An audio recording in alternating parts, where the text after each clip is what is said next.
To insist on integrity, to insist on the demonstration of integrity, is one where external pressure does have an effect. And that is at a place where I'm chief of staff, the rehabilitation of these children has to do with trying to get them to the level of integrity, to admit that I am responsible for my own action.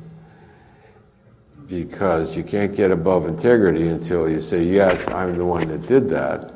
So long as you're blaming Gimbals for falling on the ice on the sidewalk, you're still below 200, because Gimbals didn't push you over on the ice, friend. It was how you put your feet.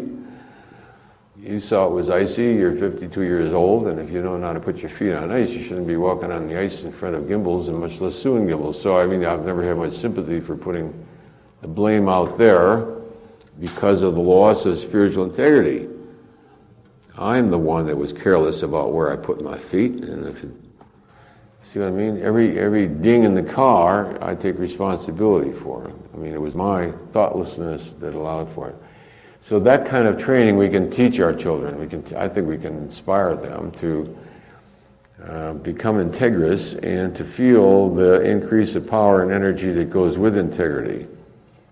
And if you teach them by example and keep bringing to their awareness that there is a certain payoff in self-esteem which nobody sees.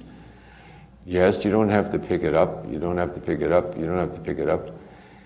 But when you do over and over again, suddenly you notice a difference in how you feel about yourself, and that's called self-esteem.